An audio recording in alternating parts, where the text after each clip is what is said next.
Baik para ikhwan sekalian, kita coba memahami ayat ini. Masih bersambung pada ayat sebelumnya, bahwa ayat sebelumnya ini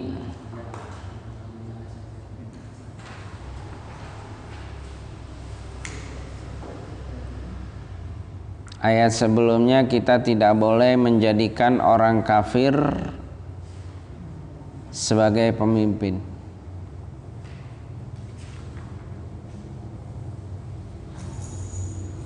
Kita tidak boleh menjadikan undang-undang orang kafir itu undang-undang kita.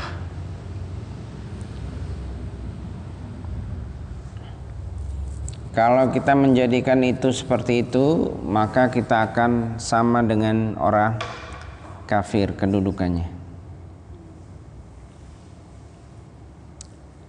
Di ayat 89 Allah melarang kita untuk tidak menjadikan orang kafir sebagai pelindung dan penolong. Tapi belajar ayatnya jangan berhenti sampai di sini, karena masih ada kelanjutan ayat. Kalau berhenti sampai di situ, maka akan gagal faham.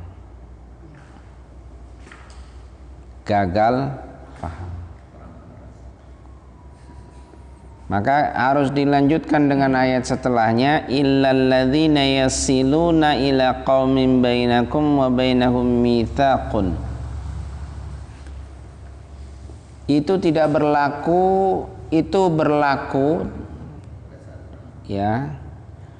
Berlaku yang kemarin itu, fa in tawallau, maka jika mereka itu berpaling, maka tawanlah mereka, bunuhlah mereka di mana saja kamu dapati mereka. Ini kecuali, nah, ada pengecualian. Maka kalau nggak baca ayat setelahnya bahaya. Jadi setiap ada orang kafir, bunuh. Di mana kamu dapati, bunuh. Karena tidak baca ayat setelahnya. Nah, ayat setelahnya itu ada istisna namanya. Istisna itu pengecualian. Maka di dalam Al-Quran itu kalau bicara kewajiban itu selalu ada istisna. Wajib begini, ada pengecualiannya. Maka pengecualian itulah yang kita ambil untuk kita amalkan.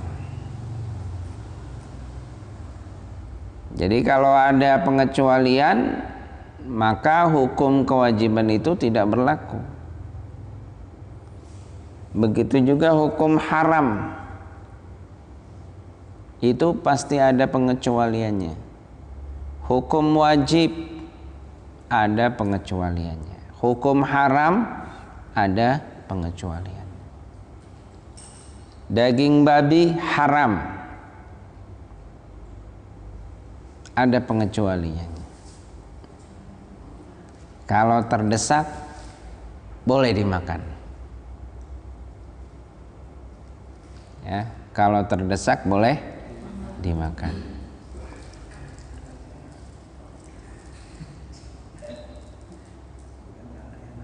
Ya kan? Puasa Ramadan wajib. Ada istisnanya, kecuali ya, kecuali orang-orang yang mendapatkan uzur karena safar, uzur karena sakit, uzur karena sudah tua, terlalu renta, uzurnya muslimat juga. Nah, jadi seperti itu cara memahaminya. Nah, ini siapa orang yang wajib diperangi? orang kafir yang menentang, kecuali orang-orang yang mereka meminta perlindungan kepada kita, atau mereka meminta perlindungan pada kaum yang kaum itu sudah ada perjanjian dengan kita. Nah, orang-orang yang seperti ini walaupun mereka kafir, tapi mereka tidak boleh diperangi. Tidak berlaku lagi bunuh, ya kan? Tidak berlaku.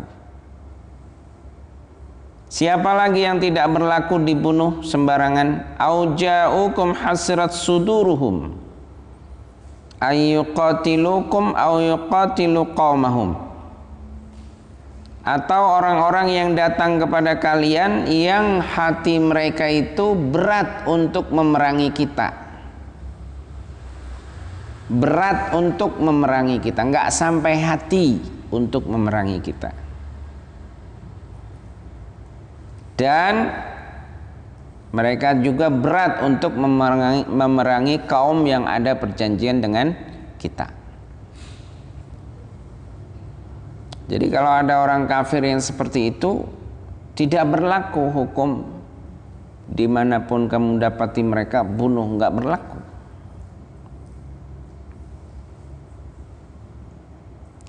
Sekiranya Allah Subhanahu wa taala berkehendak memberikan kekuasaan kepada suatu kaum sehingga kaum itu punya kekuatan, maka niscaya kaum itu akan memerangi kita. Biasanya ada kaum yang seperti itu. Biasanya ada kaum yang seperti itu. Kalau lagi kecil dia tunduk, lagi sedikit dia hormat, tapi begitu dia banyak punya kekuasaan, mulai mereka memerangi kita. Ada nggak orang seperti itu? Ada.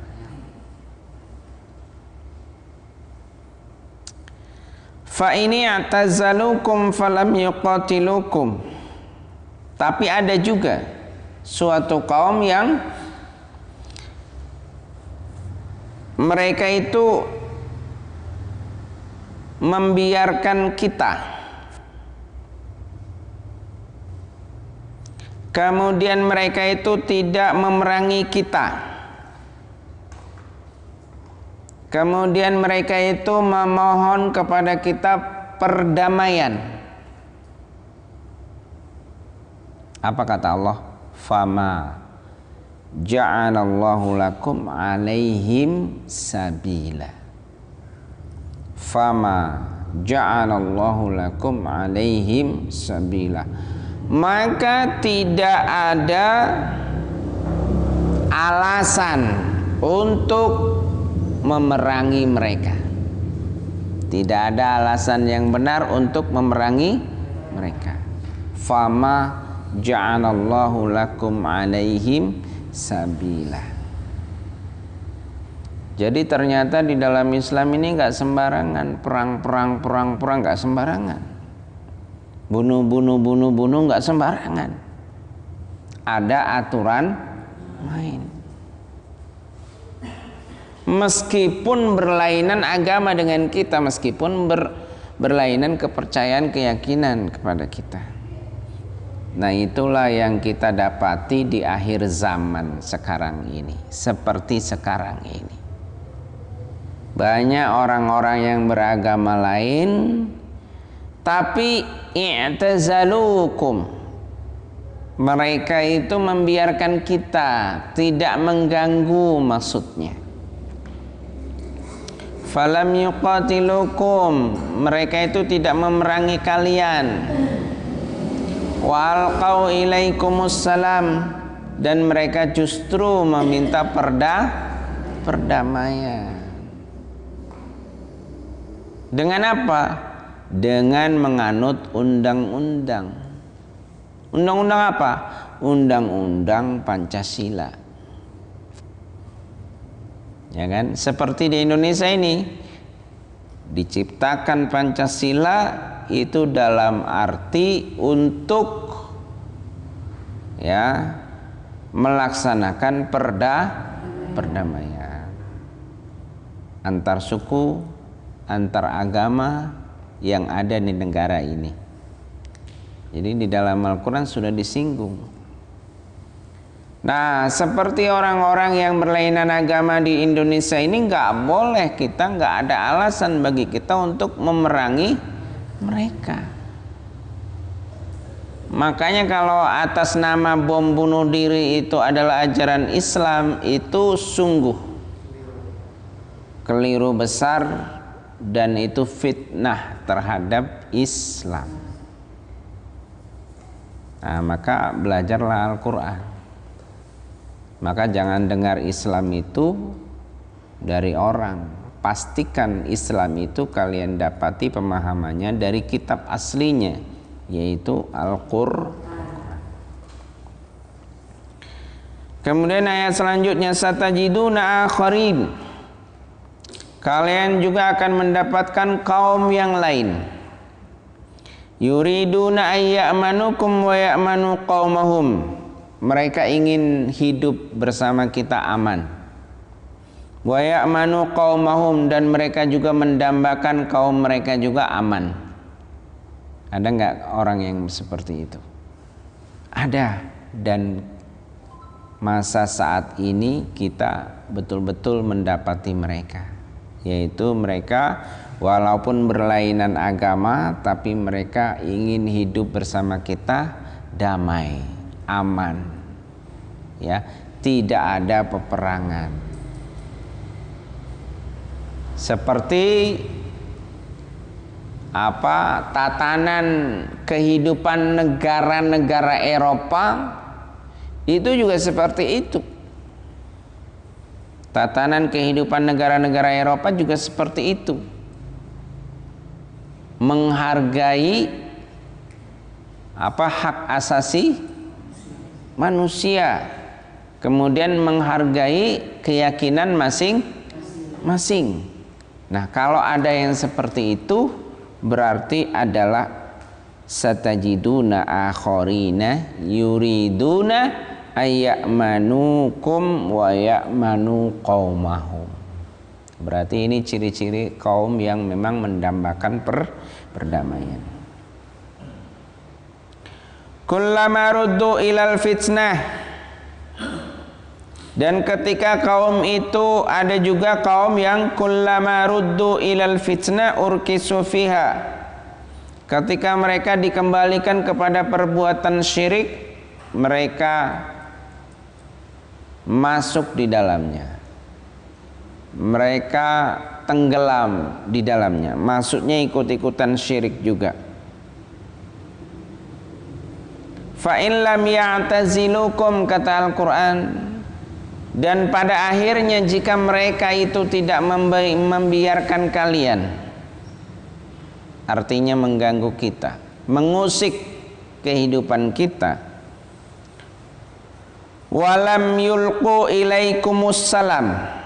Nah, ini ada lamnya. Cara memahami Al-Quran, kalau di awalnya ada lam, maka di berikutnya harus ada lam juga, kedudukannya atof. Contohnya ini, fa illam ya'tazilukum wa yulqu ilaikumus salam. Itu aslinya adalah walam yulqu ilaikumus salam. Kemudian wa yakuffu aydiyahum, itu aslinya adalah walam yakuffu aydiyahum.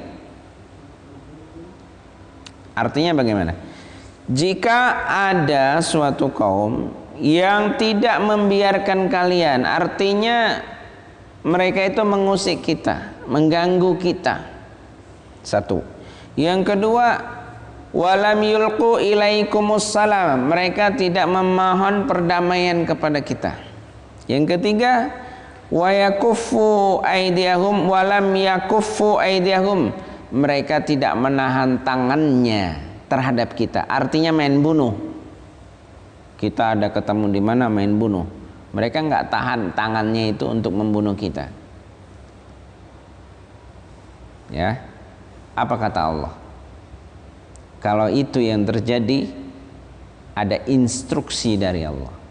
Fakhudhuhum, maka tawanlah mereka. Waqatuluhum, perangilah mereka. Haitsu saqiftumuhum, dimanapun kalian dapati mereka. Wa ulaikum, mereka itulah tipe-tipe ja'alna lakum, yang kami jadikan untuk kalian, kata Allah, alaihim, atas mereka itu sultanan, wewenang. Allah memberikan wewenang. Ya, wewenang untuk apa? Untuk berperang, mubina, yang nyata. Nah, ini wewenang yang nyata. Nah, dari dua ayat ini atau beberapa ayat sebelumnya kita dapat mempelajari bahwa di dalam Islam itu undang-undangnya detil mengenai pergaulan antar suatu kaum dengan kaum yang lain. Juga kehidupan beragama atau berlainan agama di dalam Islam itu ada aturan mainnya. Mana orang-orang kafir yang harus kita musuhi dan mana orang-orang kafir yang memang juga harus damai, kehidupan damai, aman bersama kita. Seperti yang ada di Indonesia ini adalah contoh bahwa orang-orang yang berlainan agama dengan kita adalah kita tidak punya hak untuk memerangi mereka. Tapi kalau ada orang kafir seperti yang ada di Palestina, seperti yang ada di Rohingya, seperti yang ada di Uighur, maka itu adalah Allah memberikan wewenang kepada kaum muslimin yang ada di sana untuk siap, fakhudhuhum waqatuluhum haitsu saqiftumuhum, siap untuk perang. Nah, itulah harga diri umat Islam atau ketegasan Islam yang diatur oleh Allah Subhanahu wa ta'ala. Jadi inilah yang diterangkan surat An-Nisa dari mulai ayat 88 sampai ayat 91 ini. Nah, besok kita akan memasuki undang-undang pembunuhan antar mukmin. Pembunuhan antar mukmin. Jadi bagaimana status hukum seorang mukmin membunuh mukmin yang lain. Sudah selesai hubungan antara kita dengan orang yang berlainan agama, karena tadi sudah jelas ya, mana orang yang berlainan agama, orang kafir yang harus kita perangi, dan mana orang kafir yang harus kita ajak berdamai. Demikian apa yang kita bisa bahas ayat ini. Mudah-mudahan kita bisa memahami dan kita bisa menerapkannya dalam kehidupan. Kurang dan lebihnya saya mohon maaf. Mari kita tutup majelis ini dengan baca doa. Bismillahirrahmanirrahim. Subhanakallahumma wa bihamdika asyhadu an la ilaha illa anta astaghfiruka wa atubu ilaik. Assalamualaikum warahmatullahi wabarakatuh.